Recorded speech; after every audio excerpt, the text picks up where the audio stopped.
안녕하세요. 네, 저는 한국예방송교회 소속 정재건 마르티노 신부입니다. 저는 신부가 돼서 우리 노신부님하고 같은 서품 동기예요. 같은 해 서품 받고 저는 바로 선교사이기 때문에 외국으로 파견돼서 제일 처음에 대만에 좀 있다가 본토로 들어갔습니다. 그래서 중국 대륙에서 나환자들하고 살다 왔어요. 그래서 오늘 이렇게 온 목적은 신부님께서 좋은 기회를 주셔가지고 구미독이라는 성당에서 처음 이렇게 미사를 봉헌합니다. 저희는 선교사이기 때문에 한국에서는 이렇게 본당에서 활동을 하지 않고 다 외국에서 원주민들하고 삽니다. 그래서 외국인 나가도 한국인들 없는 곳에서 원주민들하고 살고 있기 때문에 이렇게 좋은 성당에서 미사한다는 것은 참 행복하고 기뻐요. 그런데 우리 한국 사람들은 다 성당이 다 좋고 이쁜 데서 하시기 때문에 성당에 대한 감사함, 고마움 그런 걸 좀 이렇게 못 느끼는 것 같아서, 그리고 또 제가 중국에서 경험한 것은 신분들이 없어가지고 교회 미사를 못하는 그런 원주민들, 그 장족이라고 해서 티베트에서 계속 이렇게 유목민처럼 내려오면서 산속에서만 살면서 거주하는 사람들이 파리외방 주교님으로부터 영세를 받고 미사편을 못하는 거예요. 자기들끼리 계속 움직이면서 문남성이라는 산속에 살면서 그냥 자기들이 몇십 명이 가족이 사는데, 그곳에서 제가 미사를 부탁해가지고 길가에서 만난 청년이 자기들이 선주가 신자 얘기하면서 이렇게 만난 게 적이 있습니다. 신부가 없어서 미사를 못하는, 신부들이 그리운 그런 사람들을 만나가지고 같이 미사를 하면서, 공산당이기 때문에 그런 데서 갑자기 미사를 하게 되면은 제가 신부인 것을 발각되면은 바로 쫓겨나거나 제가 구속될 수 있는데, 그런 두려움 속에서 제가 미사를 한 적이 있어요. 그런데 그때 정말 미사하면서 두려움 속에서 미사를 봉헌하면서 제일 굉장히 기뻤습니다. 제 처음에는 무섭고 두려워서 누가 공안에 또 들어오는 거 아닌가, 그전에도 한번 나환자촌에서 고발을 당한 적이 있기 때문에 걱정 속에서 한 미사를 하는데, 미사를 할수록 더 힘이 나고 기뻐지고 막 성령에 충만한 그런 기쁨을 느꼈어요. 숨어서 그냥 창고 속에, 조그만 허름한 창고 속에서 몇 시간 만에 사람들이 모였는데 한 7, 80명이, 그 산 둘러살던 사람들이 7, 80명이 모였어요. 그러면서 그때 들은 생각은, 야, 정말 멋있다. 나는 이미 3번 드리고 내가 죽어도 한이 없다. 정말 멋있다. 막 그 선교사로서의 자부심, 막 그게 큰 느낌을 받은 적이 있어요. 신자들이 없어서 신부들이 외롭게 혼자 사는, 저 같은 경우는 중국에서 나중에 대륙에서 신자들을 만날 수가 없어요. 뭐 허락을 안 하니까. 그래서 항상 평일매사는 저 혼자, 저 주일에는 뭐 저 혼자들이고, 가끔 이제 나환자촌에 들어가서 거기에 사는 수녀들과 함께 미사를 하기 위해서 방문하면서 할 때, 그때 외에는 항상 저 혼자 미사를 드리면서 신자를 만날 수 없고 신자가 없어서 외로운 신부의 모습, 아니면은 신부가 없어서 자기들끼리 그냥 흩어져 사는 교들의 모습, 이런 모습을 다 보고 느꼈기 때문에 신부들의 귀한 것, 신자들의 귀한 것, 이게 서로 그걸 느끼고 교감을 해야 되는데, 한국은 맘만 먹으면 어느 좋은 성당 가서 기도할 수 있는데 신자들이 안 나와요. 신자들이 분당 가면은 통통 비어 있어. 주일에는 여러 번 이렇게 보니까 정말 이런 주일날, 이 어려운 코로나 시기에 많은 분들이 미사 참여하시는 이런 모습 보면서 정말 여러분들은 훌륭한 신앙인이구나, 여러분들은 정말 복 받으시고 주님께 축복 받을 만하다, 이런 생각이 들어요. 행복하십시오. 감사하십시오. 신부가 없어서 미사를 못 드리는 사람들도 전 세계에서 많이 있습니다. 그리고 또 한국 신부들은 신자들 귀한 것을 알아야 돼요. 신자들이 없어서 미사 참여를 드리고 싶어도 신자를 만날 수 없는 그런 또 신부들도 있어요. 그러니까 우리가 얼마나 신자들의 귀한 것, 그 다음에 신부들이 귀한 맛을 우리가 서로 느끼면서 교감하면서 서로 존중하면서 화목한 일치를 이루는 게 얼마나 행복하고 좋은가, 그런 걸 느꼈으면 좋겠어요. 저는 오늘 한국예방송교회를 소개되면서 여러분에게 도움을 청하러 왔습니다. 그래서 오늘 잠깐 저희가 75년도에 만들어져서 지금 전 세계에서 10개 나라에서 활동하고 있습니다. 간단하게 지금 4개 나라 동영상을 준비했어요. 잠깐 보시고 나서 말씀드리겠습니다.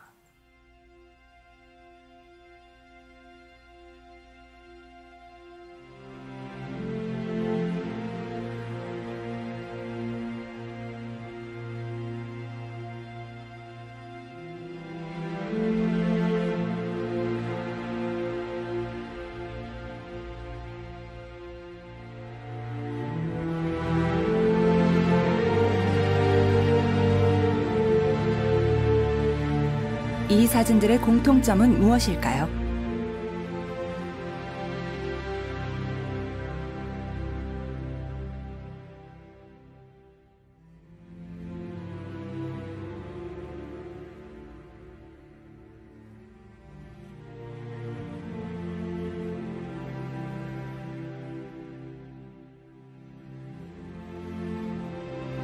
바로 한국외방선교회와 함께하는 나라들입니다. 한국외방선교회는 한국교회가 설립한 최초의 해외선교 공동체입니다. 짧게는 3시간, 길게는 40시간 이상 걸리는 미지의 땅. 언어도 피부색도 다르지만 한국외방선교회의 신부님들은 기쁜 마음으로 선교지를 찾아갑니다.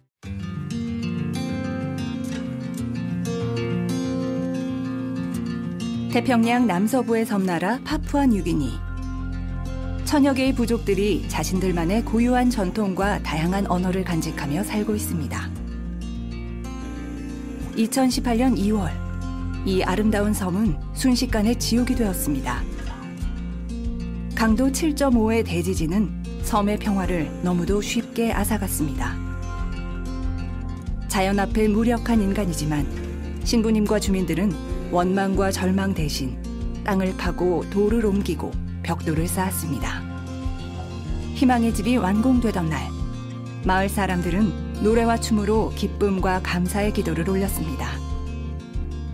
이제 이곳에서 매일 하느님을 만나며 몸과 마음의 안식을 누릴 수 있으니까요.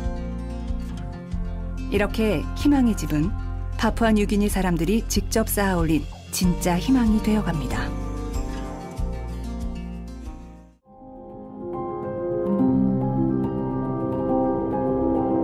아프리카 남동부에 위치한 모잠비크. 포르투갈에 오랫동안 식민 지배를 당한 아픈 역사를 가진 나라입니다. 다양한 인종으로 이루어진 모잠비크는 국민의 70%가 문맹입니다. 자신의 이름도 쓸 줄 모르는 사람들이 아직 많은 거죠. 생계가 힘든 아이들은 학교에 다니기는커녕 강제로 결혼을 하는 경우도 있습니다. 한국외방선교회는 아이들이 편히 공부할 수 있도록 학교 기숙사를 운영하고 있습니다. 겉으로 보기엔 허름해 보이지만 아이들에게 이 작은 공간은 세상에서 제일 안전하고 따뜻한 집입니다. 아이들은 이곳에서 돈 걱정 대신 다른 또래들처럼 신나게 노는 법을 배웁니다. 그리고 세상에 나갈 준비를 하며 잃어버렸던 꿈을 꿉니다. 이렇게 아프리카에 떨어진 작은 미랄은 캄캄했던 아이들의 눈을 환하게 비춰주는 샛별이 됩니다.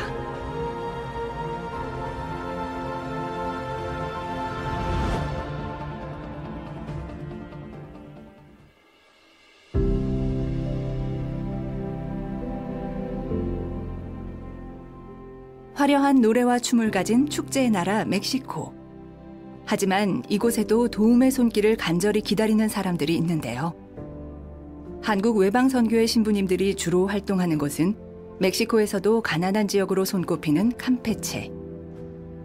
가난하지만 이곳 신자들의 삶은 신앙으로 가득 차 있습니다. 이들의 열정을 잘 알기에 신부님들은 매일 여러 공소와 가정집을 방문하고 있습니다. 하지만 지역 간 거리가 너무 멀어 하루에도 수백 킬로미터씩 이동해야 하는데요. 길고 고단한 여정에 마땅히 쉴 곳이 없습니다. 하지만 얼마 전 신부님들에게 기쁜 소식이 생겼습니다. 쉼터 하나 없던 campeche 교구에 작은 공동 사제관이 마련된 겁니다. 이젠 이곳에서 간단히 식사도 하고 잠시 아픈 다리를 쉬어갈 수 있습니다. 매일 바쁘고 힘든 일상이지만 오늘도 신부님들은 말씀과 사랑을 나누기 위해 기쁜 마음으로 마을 곳곳을 찾아갑니다.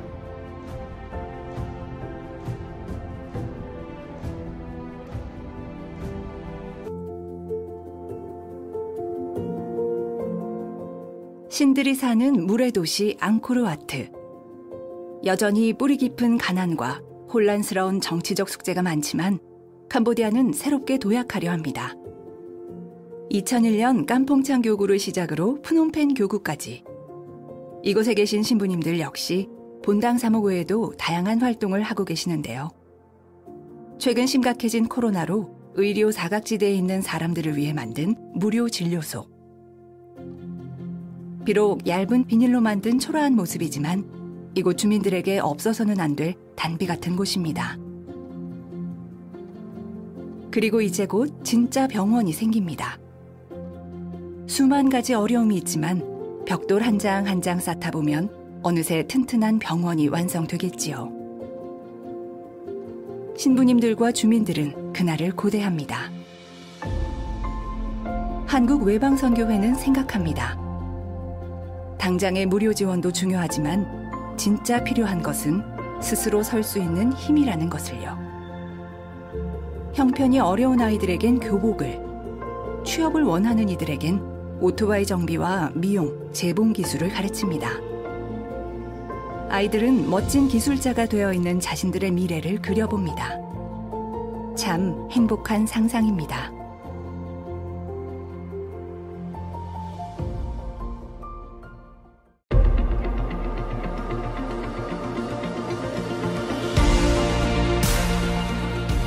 이 모든 희망의 시작인 작은 미랄은 어디로부터 오는 걸까요? 바로 한국외방선교회 후원회로부터 시작됩니다. 후원회는 한국외방선교회의 가족으로서 선교사제 양성에 도움을 주고 해외 선교 활동에도 적극 동참합니다. 또 매년 자선음악회를 열어 후원금을 모금할 뿐만 아니라 한국외방선교회를 세상에 알리는 데 큰 역할을 하고 있습니다. 감사와 보은의 정신을 실천하는 사람들, 하나의 미랄을 불려 열매 맺는 사람들, 바로 여러분입니다.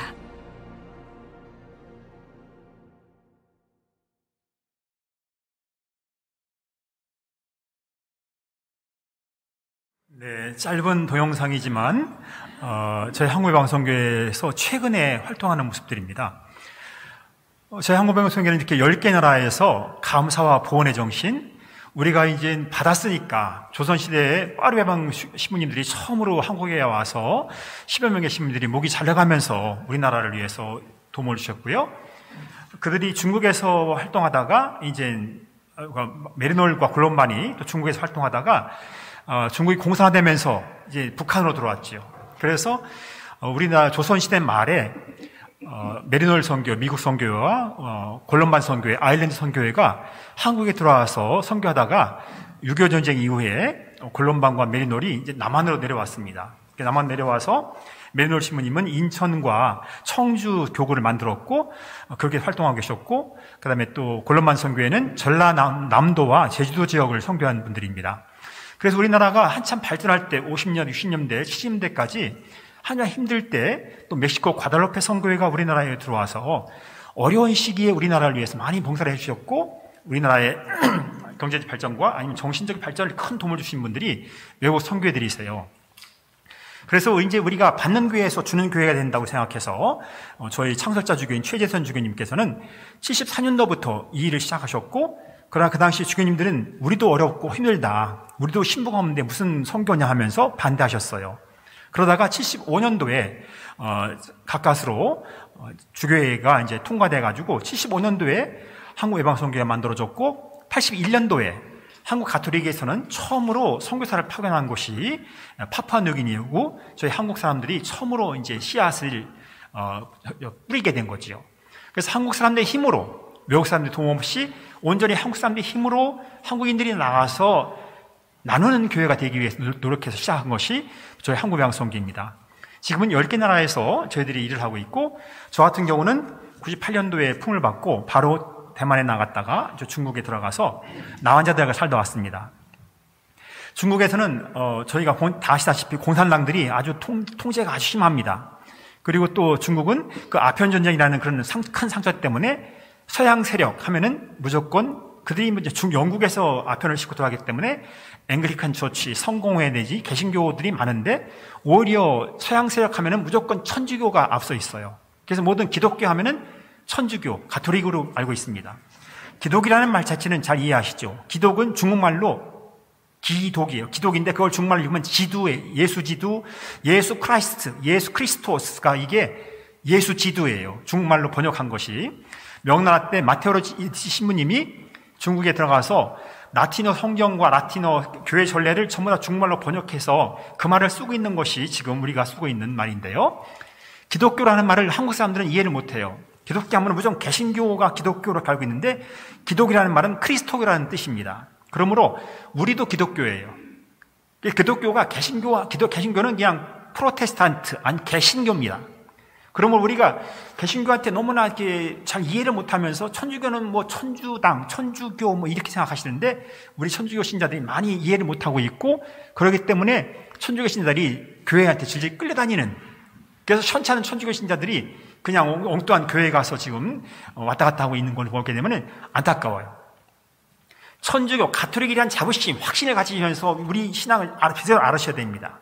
오늘 여러분들은 이제 정말 훌륭한 신자들이고 정말 신앙을 바르게 살고 있는 분이시기 때문에 잘 이해하시라고 봅니다. 제가 중국에서 나 환자들하고 에이즈 환자를 돌보다 왔는데 중국 상황은 정말 녹록지 않습니다. 그래서 초반에 말씀드린 대로 미사도 함부로 할 수 없지만은 저희가 나 환자들을 위해서 일하고 있고 수님들도 그 중증 환자들이기 때문에 수님들을 모집해서 그 수님들이 이제 중증 환자들 사는 산속에 수님들이 계세요. 그래서 제가 36곳에 운남성과 사천성에 흩어져 있는 나환자촌을 그보다 훨씬 많습니다. 뭐 몇백 개의 나환자촌이 있고 수없이 많은 환자들이 산속에서 숨어 살고 있는데 저희가 관리하는 곳만 36개이고 다 방문을 못해요. 그리고 수녀님들이 계신 곳이 18개가 있는데 그 수녀원을 방문하면서 그 수녀님들에게 미사를 해드리고 또 환자들을 만나고 다니지요. 저희가 환자들을 같이 수녀님들 치료할 때 같이 치료하는데 그건 워낙 열악하고 산속에 숨어있는 환자들이 이렇게 숨어 살기 때문에 길을 가다가도 환자들 만나면은 길가에서 차를 세워놓고 그 환자를 치료합니다. 그리고 또 환자들 사는 곳에 가서 하루 이틀씩 자면서 수녀님들이 치료해 주시게 되면 같이 치료를 하게 되고, 그래서 제가 이제 그 경험은 운남성이었어요. 그 환자들을 치료하는데 그 할머니 40대 후반 되는 아주머니였습니다. 나병 환자는, 나병이라는 것은 악성 피부병이에요. 유전도 안 돼요. 부부관계를 가져도 전염되지 않습니다. 나병은 쉽게 전염되지 않습니다. 나병은 악성 피부병이고 결핵균과 비슷합니다. 공중에 떠다니는 균 중에서 10만 명 중에 한 명이 면역력이 약한 사람이 있어서 자연스럽게 그 균이 몸에 들어와 호흡을 통해서 들어와가지고 피부로 이렇게 말초신경으로 가게 되면은 그게 나병이 되는 거예요. 그리고 또 결핵균은 폐로 들어가서 폐병이 되는 것이고요. 나병은 약만 먹으면 바로 끝입니다. 바로 이렇게 중지되기 때문에 나병 환자긴 환자인데 그 균이 활동하지 않기 때문에 더 이상 진행하지 않아요. 나병 환자들하고 살다 보니까 나병은 후진국병이라는 것 같았어요. 제 느낌은 후진국병이고 잘 못 먹고 더러운 환경에 살다 보니까 자기들끼리 전염이 되는 거예요. 그러나 의학적으로는 전혀 전염되지 않습니다. 전염이 쉽지는 않습니다. 에이즈 환자들 만나서 그들을 돌보다 보면은 좀 두려움이 있어요. 왜냐하면 피하고 접촉되면 금방 쉽게 전염되니까. 그런데 나병 같은 경우는 전염이 잘 안 되고, 저는 2번의 일을 하면서 에이즈 환자 피가 제 몸에도 묻었었고 나병 환자 피도 제 몸에 2번이나 묻었었어요. 그런데 두려움이 있었어요. 제일 처음에는 그 피가 묻었을 때 나도 나병 걸렸구나, 이제 나 죽겠구나, 다미안 신부님처럼 나도 이제 여기서 뭐 나병 걸려 죽겠구나 하면서 두려움이 있었는데 그 두려움이 몇 년이 지나도 아무 문제 없이 지나갔어요. 하나님, 그래서 저는 그 신앙생활을 하면서 나병 환자를 돌보면서 믿음이 무엇인가, 내가 믿는 것이 무엇인가, 신앙으로서 예수님께서 말씀하신 바울서가 말했죠. 독을 마셔도 죽지 않을 것이고 살모사의 굴에 손을 집어넣어도 너는 살 것이다, 그 말씀을 저는 믿어요. 그럼 믿음으로 우리는 너무 무모한 것 같지만은 그런 믿음이, 확실한 믿음이 있으면은 저는 살아난다고 믿습니다. 저는 수없이 많은 죽음의 기로를 넘어섰어요. 그래서 살아나서 살고 있는 거 보면은 하나님의 은총이겠지요. 그러면서 아까 말씀드린 그 나환자촌에서 이제 환자들을 치료하는데 40대 후반의 아주머니인데 이 나병이 이제 말초신경에 들어가게 되면 제일 처음엔 감각이 없어요. 뜨거운 걸 만져도 모르고 발에 모래가 들어가도 몰라요. 그런데 그게 이제 곪기 시작해서 썩어 들어가기 시작하면은 그때부터는 아주 통증이 심합니다. 그래서 잠을 못 잘 정도로 통증이 심해서 그 산속에 사는 사람들은 저희 만나기 그전에 50년대, 60년대는 산에서 그냥 떨어져 죽었고 자살해 죽은 사람이 있다고 들었어요. 저희가 그들을 발견하고 나서 약을 먹게 되면은 바로 이제 나병균이 활동하지 않기 때문에 딱 중지돼요. 그런데 그분들이 못 먹고 어렵고 더러운 환경에서 살다 보니까 이제 점점 이렇게 중증 환자가 돼가지고 손가락이 이제 썩어 들어가면서 떨어져 나갑니다. 마디가 떨어져 나가요. 그리고 백내장이 쉽게 오고 귀가 떨어져 나가고 코가 문드러집니다. 그리고 입도 삐뚤어지고 아주 보기 흉해요. 냄새는 말할 수도 없고요. 그 아주머니 환자를 치료해드리는데 손가락이 떨어져 나갔어요. 이렇게 시력이 또 닦아드리면서 거기에 이제 약을 발라드리고 그러는데 갑자기 한마디 이렇게 똑 떨어지는 거예요. 닦아주는 중에 그게 떨어져 나갔어요. 그래서 깜짝 놀랐죠. 그러면 이 손가락이 완전 없어지는 거예요. 근데 그 여자분이 피식 웃어가면서 신부 나 원래 그래. 계속 치료해줘. 하면서 피식 웃는 거예요. 그 웃음의 의미가 여자가 정말 그 당시는 그냥 환자이고 답답하고 안타까우니까 그러면서 계속 치료를 했어요. 많은 환자들을 치료해야 되기 때문에. 나중에 느낀 것은 한국에 들어와서 제가 3년에 한 번씩 휴가를 나오는데 한국에 들어와서 한국 사람들을 보게 되니까 정말 여기 중국 사람 표현은 그러겠지만 중국 사람들 정말 우리보다는 못생겼어요. 좀 그런 우리나라 사람들이 좀 잘생긴 것 같긴 해요. 아시아 전 세계에 봐도 일본보다 훨씬 잘생겼고 그런데 한국 사람들 잘생겼고 이뻐요. 그런데 한국은 돈이 많으니까 이쁜 얼굴에 또 칼을 대요. 돈을 들여. 눈도 찢었다 붙였다 했었고 여기도 자르고 딱 붙였다 하고 온갖 걸 하고 있는데 그 나환자들은 살기 위해서 이게 빠떨어져 나가는데도 신부 나 치료해줘. 어디 아파.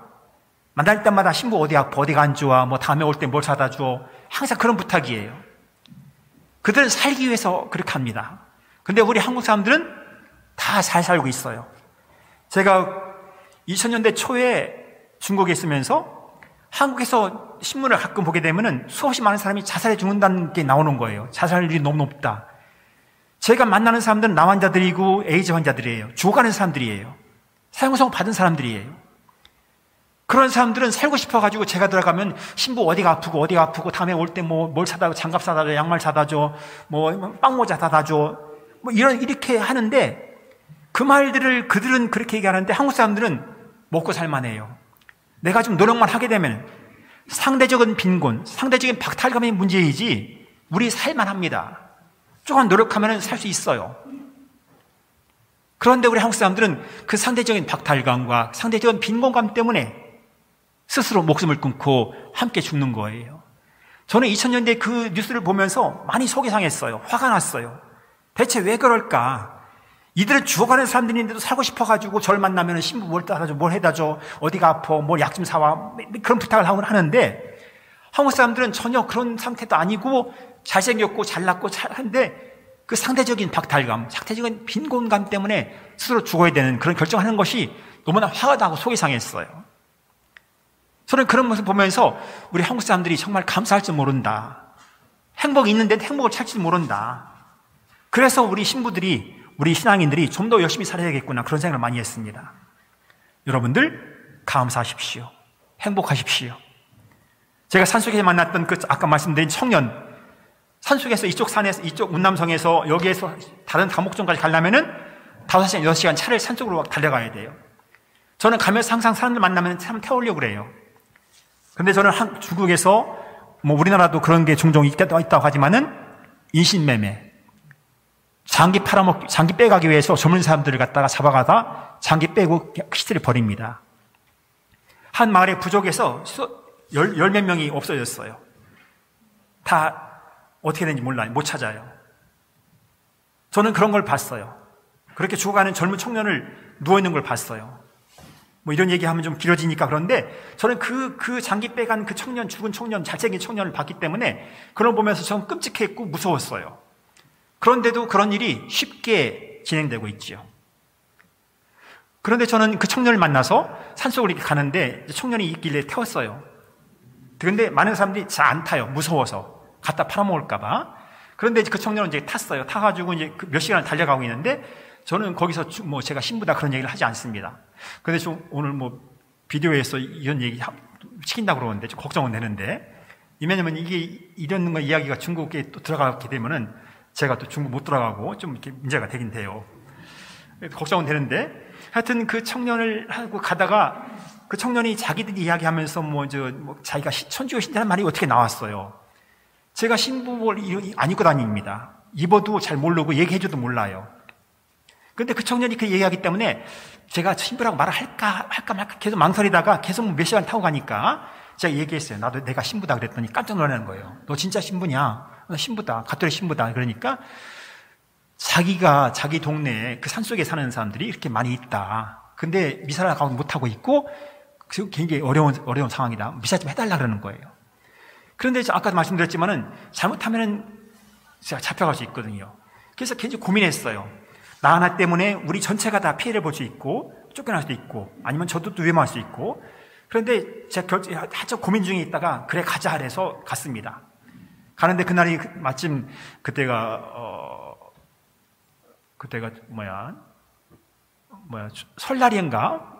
설날이었던 것 같아요. 그래서 설날이었나 추석이었나 하여튼 그랬습니다. 그냥 명절 전이었어요. 그래가지고 그 청년을 먼저 올려보내고 나서 제가 시장에 가서 좀 도시에 가서 사탕하고 그 당시에 그때 빵을 샀나 월병이라고 그래야 그때 추석이었나 봐요. 월병을 샀던 것 같아요. 그래가지고 사갖고 들어갔어요.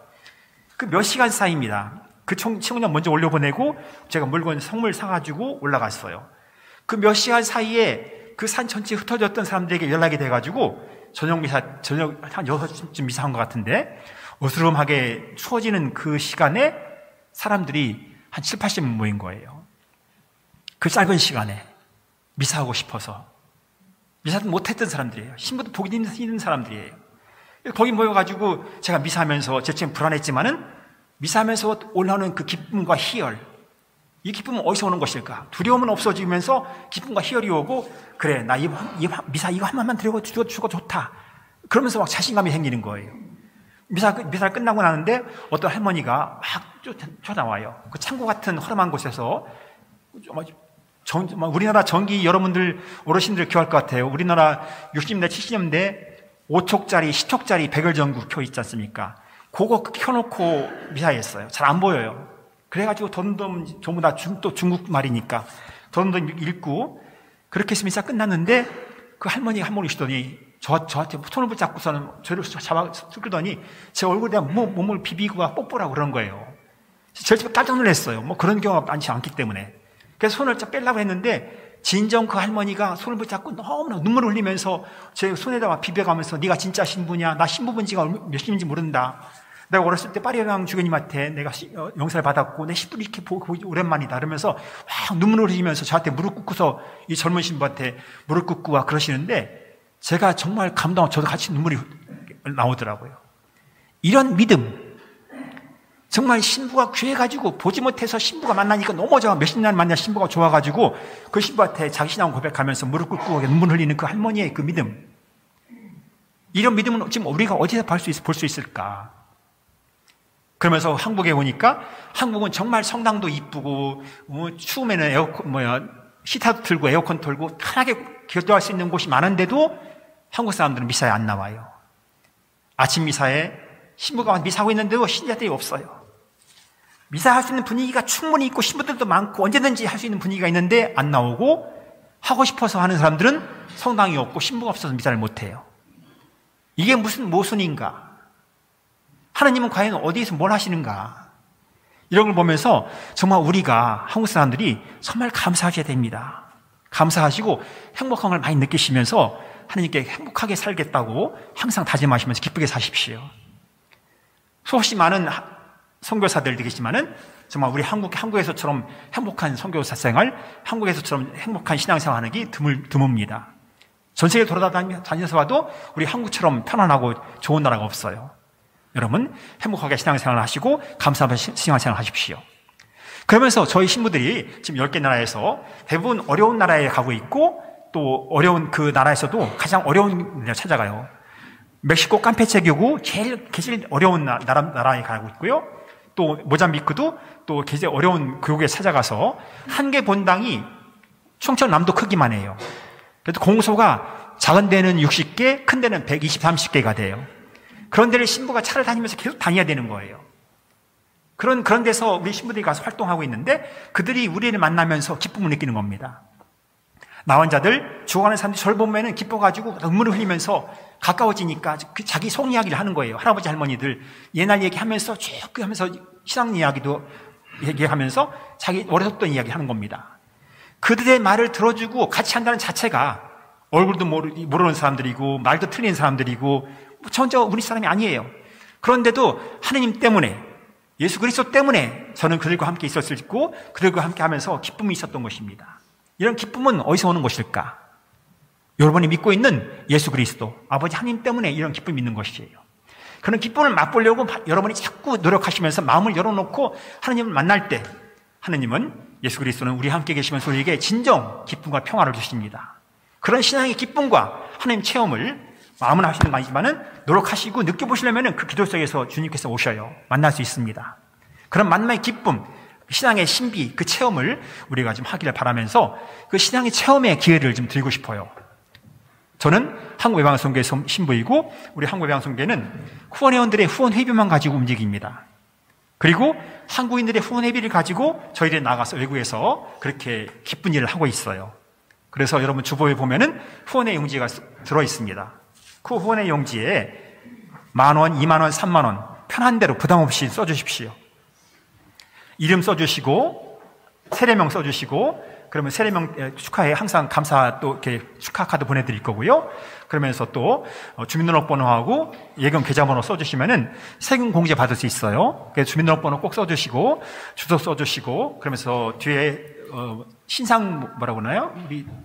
우리 정보가 공개되는 것 때문에 그 동의서 같은 게 있어요. 동의서 좀 사인 해 주시고, 그래서 세금 공제가 나가니까 신청자 이름하고 통장 이름하고 마지막 사인자 이름이 세 분이 똑같아야 된다고 그래요. 그래서 그렇게 좀 여러분들이 선교사 가족으로서, 우리 한국외방성교회 선교회 가족으로서 같이 동참해 주셔서 전 세계에서 활동하는 신부들과 함께 선교에 같이 동참해 주시면은 여러분들은 하나님 건설을 위해서 노력하는 예수님 마지막 말씀이신 온 세상에 가서 나의 이름으로 모든 민족에 복음을 전파하라 하신 그 말씀을 살 수 있는 것입니다. 그러므로 같이 선교에 동참한 마음으로 여러분을 초대합니다.